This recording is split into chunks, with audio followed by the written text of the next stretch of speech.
Hello, अस्सलाम वालेकुम everyone.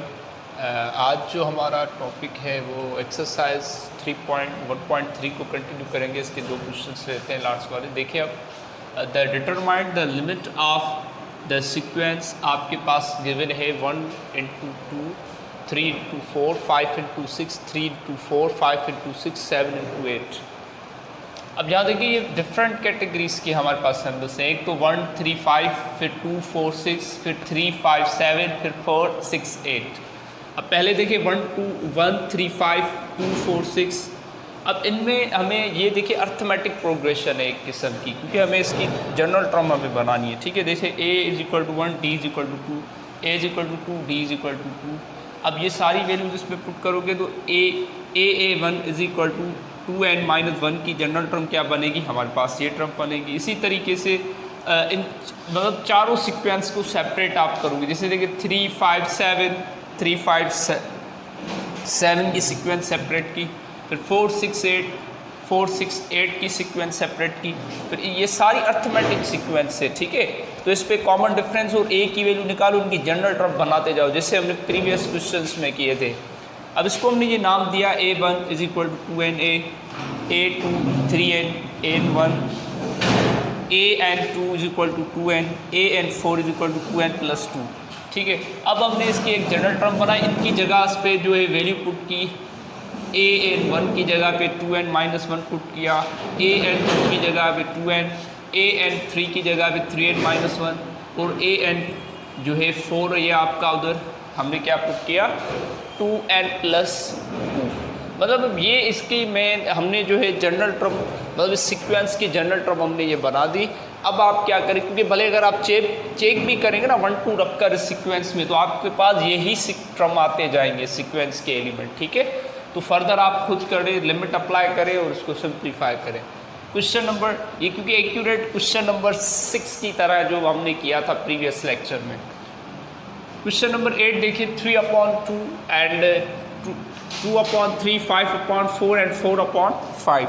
ठीक है, अब इस सीक्वेंस को पहले आप वे में लिखें। देखें 3/2। ठीक है, अब 3/2 को हम ऐसे लिख सकते हैं 1 + 2, और ये हमारे पास 2 आ गया, 3 - 1, 5 है, 4 + 1, 4 है, 5 - 1 अपॉन में 2, 3, 4। ठीक, अब इसको हमने सेपरेट टर्म लिखा, जैसे 2, 2 से हो गया, 1/2 हो गया, 3, 3 से 1/3 हो गया, 4, 4 से 1/4 हो गया, 5, 5 से 1/5। ठीक, अब ये कैंसिल हो रहे हैं, मतलब 1 टाइम 1 + 1/2, 3, 3 कैंसिल हो गया, 1 - 1/3, फिर ये 4, 4 कैंसिल हो गया, 1 + 1/2, मतलब सिंप्लीफाई किया आपने। ठीक है, अब आप यहाँ पे देखें जो पॉजिटिव है उसको पॉजिटिव ही रहने दें, जो नेगेटिव है उसको ब्रैकेट में लिखा। जैसे अब देखिए ये 1 - 1 है तो ये प्लस आ गया, -1 आ गया। अब ये +1 है तो +1 आ गया, ये -1 है तो इसको -1 हमने सेपरेट सीक्वेंस बनाई। अब ये 1 - 1 1 - 1 ये सीक्वेंस बनी, 1 - 1 1 - 1। ठीक है, अब हम क्या करेंगे, इस सीक्वेंस के तहत हम लेंगे ये टर्म an-1 = arn-1। तो जो a = किसके बराबर है आपके पास 1 के, तो r क्या है आपके पास कॉमन डिफरेंस, क्योंकि कॉमन डिफरेंस हम कैसे लेते हैं, सेकंड टर्म को फर्स्ट टर्म से डिवाइड करते हैं। तो ये अब जब डिवाइड करेंगे तो r हमारे पास क्या आ जाएगा -1। ठीक, अब हमने इस पे पुट की वैल्यू जो an-1 = a, अब ये क्या आएगा -1n-1। ठीक, अब सेकंड सीक्वेंस देखें, ये जो नीचे आपके पास गिवन है 2, 3, 4, 5, 2, 3, 4, 5 आप लिखते चलेंगे।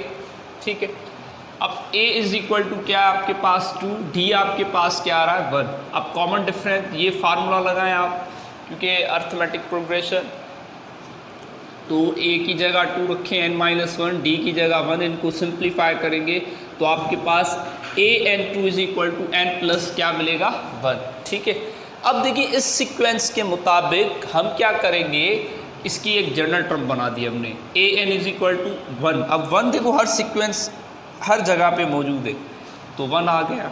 ऊपर हमने क्या लिखा an1 / an2। ठीक, अब इसकी जगह हम टर्म्स रखेंगे प्लस।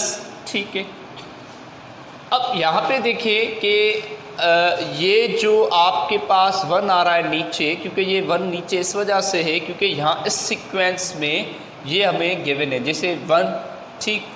अब यहाँ पे ये हमें गिवन है तो हम मतलब इसको इस तरीके से हम वे से लिख सकते हैं, मतलब 1 अपॉन मल्टीप्लिकेशन में, ठीक है।